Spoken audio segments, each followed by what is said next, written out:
Check Pro Joe here on the Check Pro Radio Show. Love talking home improvement. I've got a home improvement expert here, Nathan Shafer from Shafer Heating and Cooling. Hello, Nathan. How are you? Hey, great. How are you, man? I am living the dream. It's so great to have you here on the program today. You know, questions come in to the radio program, and this is a common question. It's a common issue, and it's happened to me before in the past with my air conditioning unit. And the question is what causes AC units to freeze up? Great question. Yeah, definitely a common one, especially this time of year. We get that one coming in quite a bit. So, there's a list of things really that can cause the AC to freeze up. It could be, first thing to check first would be airflow, right? So if we don't have enough airflow moving across that indoor evaporator coil, it's going to get colder and colder, and it's going to cause it to freeze up. So, number one thing to check for you as the client is, hey, is the air filter clean? When was the last time I changed it? It's out of sight, out of mind. It probably feels like it was last week, but let's face it, it might have been 2 months, 3 months, 6 months ago. So check the air filter. Let's make sure that's good and clean. It could be a cleanliness thing on the coil. So once again, causing airflow issues.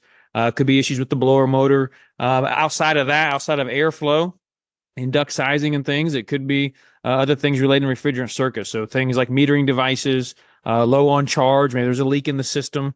Some people will kind of have that common thought process, belief that, hey, it's been 5 or 6 years. It's probably time to add a little bit of charge to it. In reality, that system should not be leaking. That should be a tight sealed system. And so if there's no leak, we really shouldn't have to ever be adding refrigerant to the system. So, hey, let's get it charged up and working correctly, but let's also check the system for leaks. And we've got the instruments and things to be able to do that. So those are some of the most common things. There's other things as well, but that's going to be some of your most common things. So airflow, low on charge due to a leak or a metering device, restrictions, something like that in the refrigerant circuit. So lots of things that can cause that system to freeze up.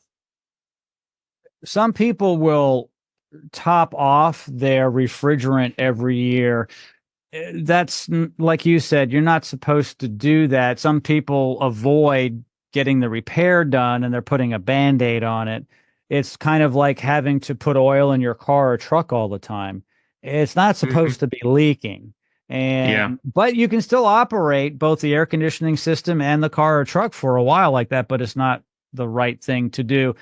It is important to keep coils, whether it's outside or inside, clean, the air filter clean. So I would guess that if everything's been running great with your 5-year-old unit, but all of a sudden you're having a problem, then something's changed. Something's dirty, or you might have a leak.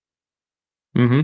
Yeah, like you said, it's not that you couldn't keep, quote unquote, topping it off. But not only that, just a Band-Aid, it could be causing some other wear and tear on the system by it constantly getting low and you're running it.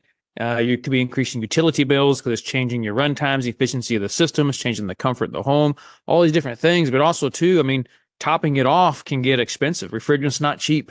Having that licensed technician and that fully stocked truck that, that ambulance, that emergency vehicle come out, every time to keep topping it off, that can get costly.